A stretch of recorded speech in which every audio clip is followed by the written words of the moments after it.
Welcome to Flick's Water YouTube channel. In this video, I'm going to unravel a startling discovery that might change the way you think about bottled water. Brace yourselves as we delve into the microscopic world of plastics, exploring how they break down into nanoplastics, and the shocking implications for our health and the environment. Stick around to uncover the unseen side of your everyday hydration.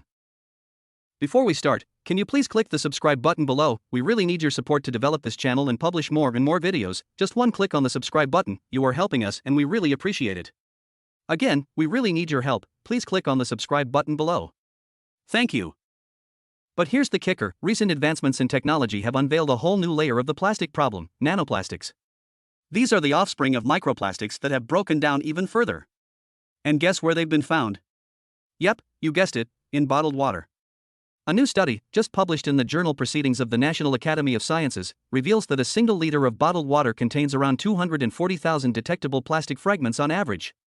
That's 10 to 100 times more than what we previously thought. Now, nanoplastics are so tiny that they can go where microplastics can't, straight through our intestines and lungs into our bloodstream, traveling to organs like the heart and brain. They can even pass through the placenta to unborn babies.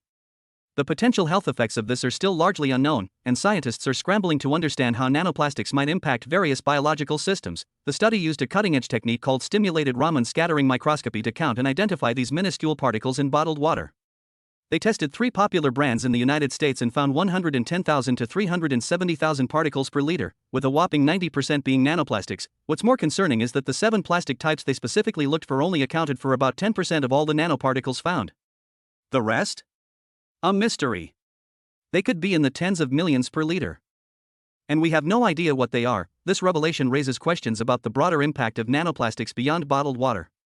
The researchers are expanding their scope to tap water, studying microplastics and nanoplastics in wastewater from laundry, and even analyzing particles collected from snow in western Antarctica.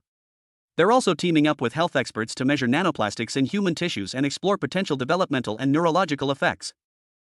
In the grand scheme of things, nanoplastics might be smaller by mass than their larger counterparts, but as the saying goes, size isn't everything. The sheer number of nanoplastics is what makes them worrisome, as these tiny particles can easily find their way into our bodies. So, as we move forward, let's keep an eye on the microscopic world of plastics and stay informed about the potential impacts on our health and the environment. Until next time, stay curious.